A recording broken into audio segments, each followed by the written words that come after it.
Tim, just a chance for you and I to just reflect back on the webinar and having a whole bunch of people come in. Really, this session now that we're going to do and put live is to let other people who didn't make it into the session really get the great takeaways and get an insight to you and I having a chat about did it work, didn't it work. So absolutely awesome. I was super stoked with the session. 60 people in, which was absolutely great. So that really worked well for my ego.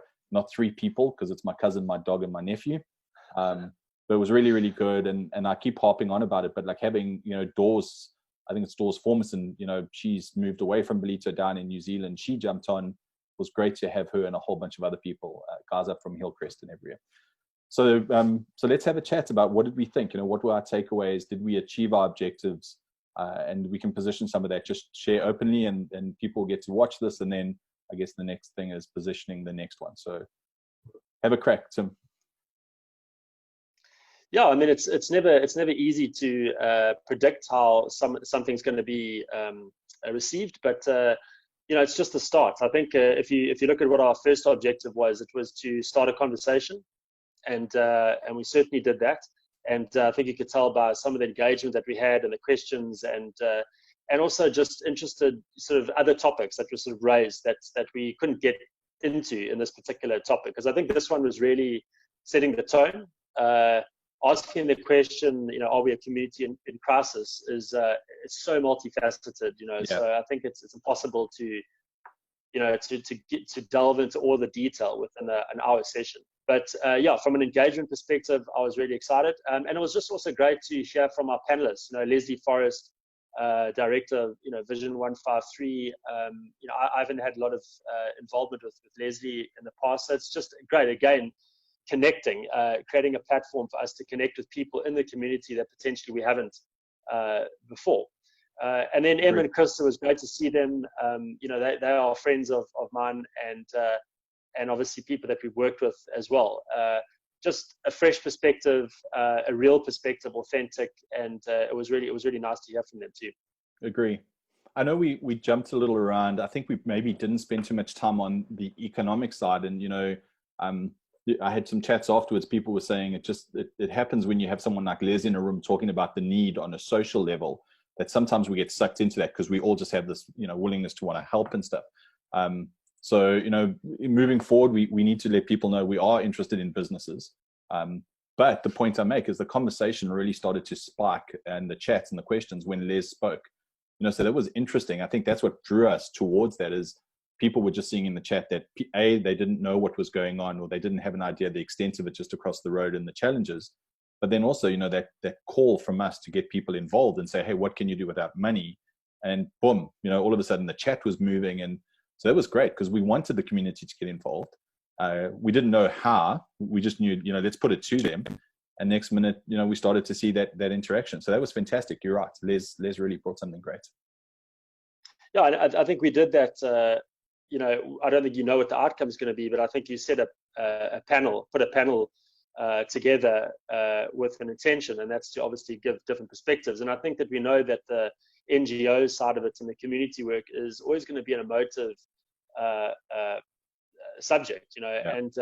And it's important. But I think it was important because what we're trying to do as well is we're trying to give people perspective.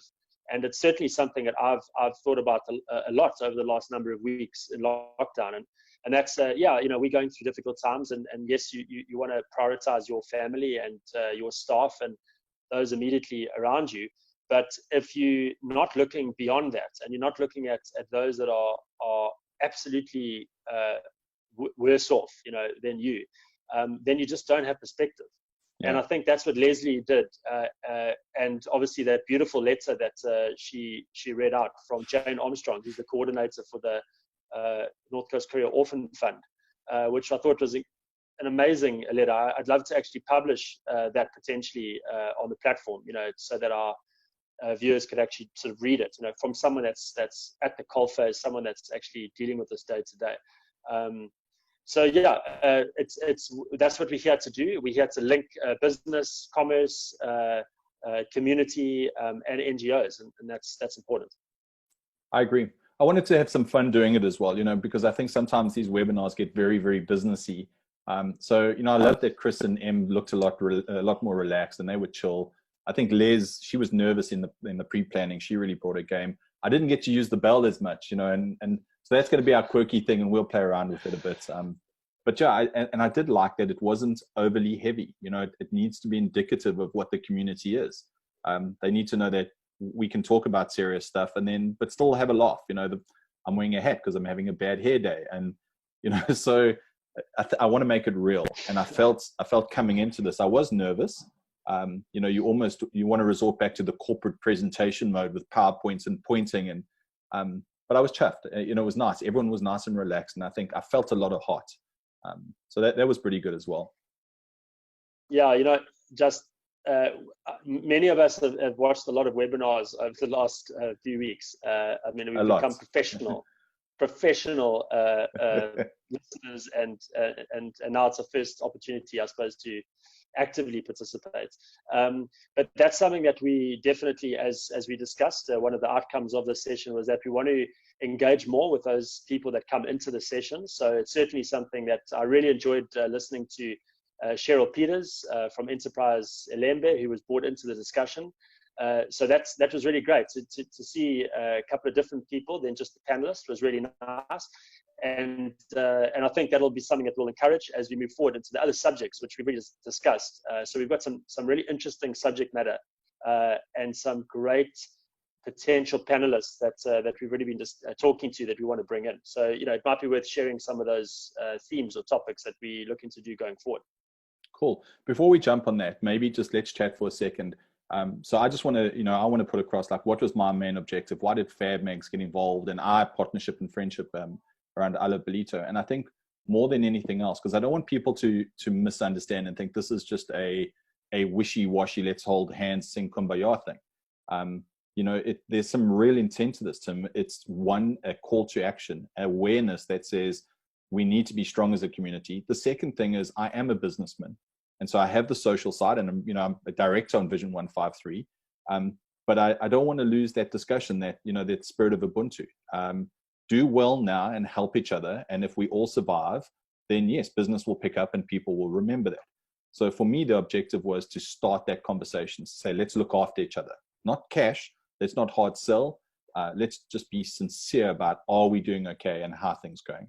And maybe we didn't touch on it in great depth now, and I think we will get to it. But it felt good to me to start that, to just go, listen, let's tell people that we're genuinely interested and ask the question, how can I help you? And I think we positioned that to a degree. I felt it, at least, we got that back. So I think objective for me for session one, big tick. We had some technical issues. I know I'm supposed to look after the tech side. With some internet issues and recording issues and stuff, but hell, it's the first one. So, but I think overall, I feel chuffed. I'm going, big tech, first one's under the belt, keen on the other ones. How do you feel about the first one? Yeah, just, a lot of the things that we do is, and I say we, most people, is we'll often talk about stuff. We'll often have great ideas. I'm certainly guilty of that as well, is, lots of ideas, lots of, discussions and things like that. And ultimately, those ideas are worth nothing if you don't put them into practice and you don't start something. And it's certainly something that I'm conscious of. And that's why in our discussions about this, the important thing was just to do something.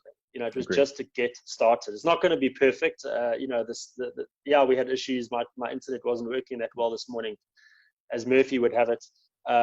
We couldn't record the session for some reason, which was, another thing to deal with. But to be quite honest, that's life. It shouldn't stop us from being perfect. I've been guilty in the past of trying to perfect things and then sort of go to market with things, and that's not the right thing to do. So yeah, just doing it, just getting started was great.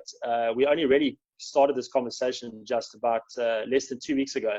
We've developed the brand. We've set up our first session. We've discussed with panelists. We've got other subject matter coming on board, and hopefully we're actually going to see some change. Hopefully we can be this can be the start, this sort of butterfly effect or this multiplier effect that we are looking to try and just be a small part of. So yeah, for all those reasons, I think that it was a success first time around. But a long way to go from here. It's just the start of the journey. Absolutely. So let's not keep the people up. What's up next? What are we going to do next? I want to do one a day, but we're not going to be doing that. But we got good subject matter, and we spoke about, we had 3 or 4 teed up. I think, property and the questions asked by some of the guys taking part around construction and the property market, I mean, that feeds in there well. We know tourism and hospitality really under strain. I think that needs a big discussion. That throws from guest houses to hotels and restaurants and all those guys in the pot. That's going to be topical. But you and I spoke just before this, and probably schools and schooling.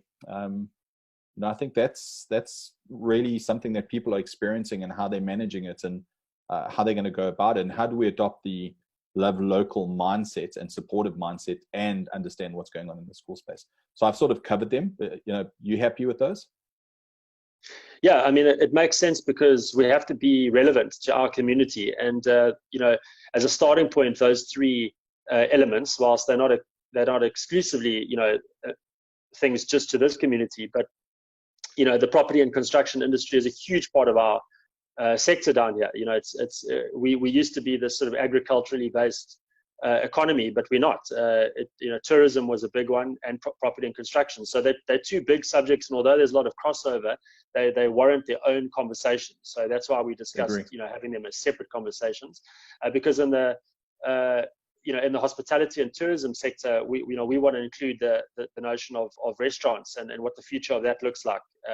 We all go out, we all enjoy, we all have friends and colleagues that have got interests in those sectors. So it's important to have those discussions. So yes, those are very important, and I'm actually looking forward to that debate. It's not going to be all unicorns and rainbows, because there's some really tough things happening at the moment.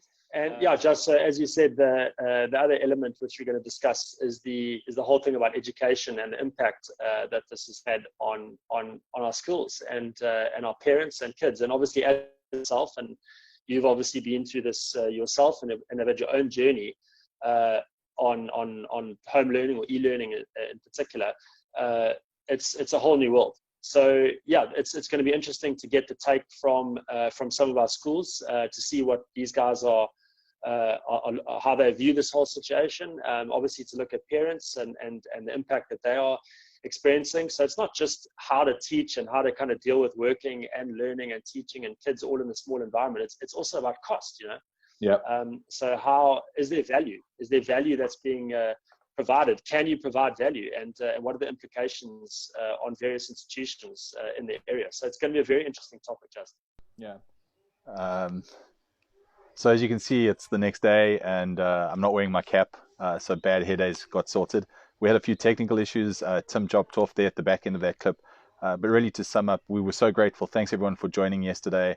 The next session is next week, Thursday, 10 a.m. We're going to talk schools and education and what's going on there, and how do we create a support system and help people who need to get back to work, and kids and all the other stuff, and try and get some of the schools and stuff to chat to us about what their challenges are.